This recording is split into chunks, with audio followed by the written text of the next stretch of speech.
Hey guys, here we got a 2014 Honda CRV, and we're gonna make a quick video on we got the check engine light on this one, and we got the tire light. There's a steering wheel light on the dash, and we got codes P0341 and P2647. I'll show you guys here. We'll start it out, and you can see here when I turn it on, we got the tire light flashing, the skidding light, check engine light, and later the power steering light will come on too when you drive it. So we'll hook up the code reader to it, and let's read the codes and see what we get here. So we got 6 codes, but they're pretty much the same, just doubled up. So what we got is the P0341, which is a circuit issue in the camshaft position sensor. And then we got the rocker arm actuator stuck on bank 1. So this is pretty much, and there goes our steering light on there as well. So we'll turn this off and I'll show you guys here what to check for. First thing you guys want to check for is the oil level on it. Honda, as good a vehicle as they're supposed to be, they got their own flaws too. And I believe it was from 2009 or 10 up to like 2015. They were burning a lot of oil on these CRVs. So pretty much this engine on the Hondas, they were all burning a whole bunch of oil on there, whether it was the CRV or the Accord, any 2.4 liter. This one I know is good because we did the oil change on it already.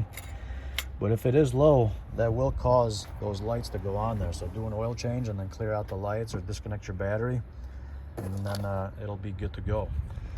If your oil is good and it's clean, then your issue is gonna be back here. You see the solenoid? There's a solenoid on there, and then there's also a pressure switch. And that's what they call the rocker arm solenoid. So that's pretty much the VTEC solenoid, or they call it a spool valve. So if your oil looks clean and it's at the proper level, then most likely you guys got an issue with this one over here. And then when we replace the whole assembly, it comes with a new solenoid and a new pressure switch on there. And I would always go with the original Honda part. And this is the part number for it. This looks like this assembly comes with new gasket in the back, and then we got the new pressure sensor and the new solenoid. So pretty much all this is you got 4 bolts in the back. Take those 4 bolts out, and then take that out, clean the area up, put this on there, and then clear your engine light, and you should be good to go. So we're gonna get this replaced. We're not going to show you guys how to do it because it's pretty straightforward. Pretty much, let me show you guys where those bolts are. There you got one up here, one on the bottom, and then you got 2 on the other side, top and bottom as well. So pretty straightforward. Take those out, swap it out, and then after that, disconnect the battery, or if you got a scanner, clear the codes with your scanner, and then you should be all good to go. So we're gonna get this swapped out real quick, and then we'll show you guys what it looks like afterwards. Okay, so we got the new one in there.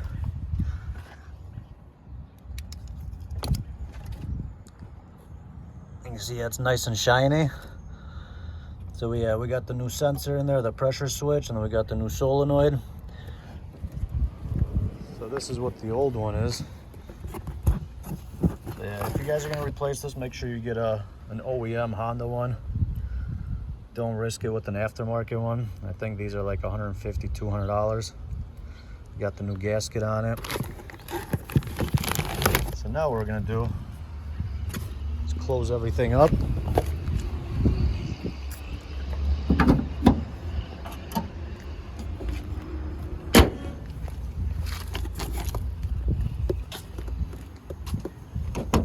Let's clear the light and see what happens.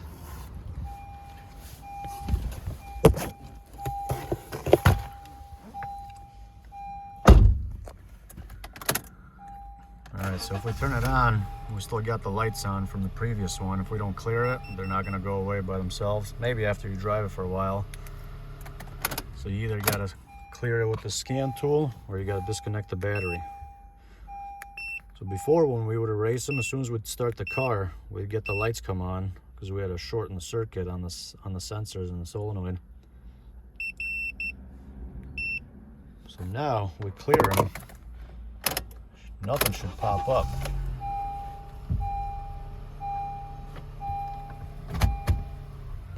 So far so good. I'll just go for a little test drive just to double check it.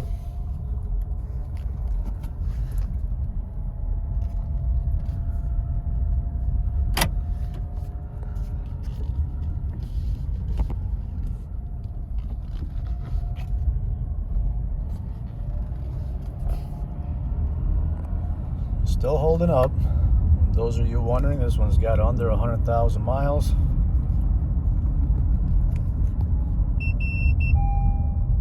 So yeah, if we had an issue, it would have popped up already.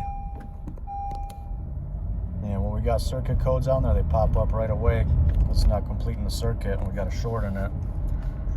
And this one wasn't a shorten the wires, it was in the actual solenoids and the sensor itself. So yeah, if you guys are having this issue, and you got the check engine light and all these other lights on the dash, just change out that spool valve that comes with the sensors and the gaskets on it, and you guys will be good to go. Hope you guys enjoy the video and it helps you guys out, and we'll see you guys next time. Thank you for watching.